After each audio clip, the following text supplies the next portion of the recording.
Hey guys, Credit Truthful here. So Chase has brought in some new restrictions on their series of Sapphire cards. This first emerged, I think it was yesterday or perhaps the day before, on the website Doctor of Credit in the form of a leaked internal memo from Chase. But Chase has actually started updating their terms and conditions now, so it is official. These changes do seem to be happening. So let's take a look at all the new restrictions. It's not that many, but let's check it out. So the first one is that you can't have more than one Sapphire card anymore. So you might not know this, but there are actually 3 Sapphire cards. Most people probably only know about 2 because there's only 2 that are publicly advertised and that you can apply for. There's only 2 that accept new applications. The old Sapphire, the original Sapphire card, you cannot apply for it in a new application, but you can downgrade from your Sapphire Preferred or Sapphire Reserve to the original Sapphire card. It's a plastic card, and it's has no annual fee. Its perks aren't as good as the other 2 cards. These changes do impact all clients, so both existing clients and new clients. Although there is one group, if you already have 2 Sapphire cards, you can continue to use them. You don't have to cancel one of your cards, all right?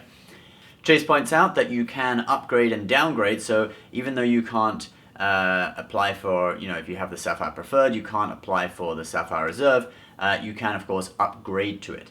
Now, this is kind of tricky because it means that you don't get the sign-up bonus. Generally, when you upgrade, you do a product change, you don't get the sign-up bonus for that new card. And now this last new rule set out in this memo, and this one is really aimed at people who churn credit cards, all right, aimed at stopping them doing that. Churning credit cards is when you apply for a credit card, you get the sign-up bonus, close it a few months later, then wait maybe 6 months or a year, however long is stipulated in the terms and conditions, apply again, get the sign-up bonus again, and keep repeating when you can accumulate a massive amount of miles. It's not really what the credit card companies want you to do. I'm not a fan of that practice either. So this last rule basically is that if you've had a sign-up bonus from any Sapphire card in the last 24 months, you're not allowed to open a new Sapphire card. So basically this would mean, for example, myself, I had the Sapphire Reserve 100,000 point sign-up bonus at the beginning of this year. If I close my Sapphire Reserve tomorrow, I won't be allowed to apply for either a Sapphire Reserve or a Sapphire Preferred, any other Sapphire card, until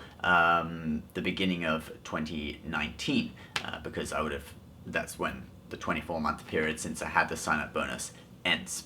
And so, Chase, this is obviously because Chase has had to save a lot of money because they lost so much money on the release of the Sapphire Reserve. They have to find $200 million worth of savings in the unit that oversees the Sapphire cards. So that's quite a lot of savings that they're having to find. And this is obviously one of the ways they're trying to do that, cutting down on people who want to churn the cards.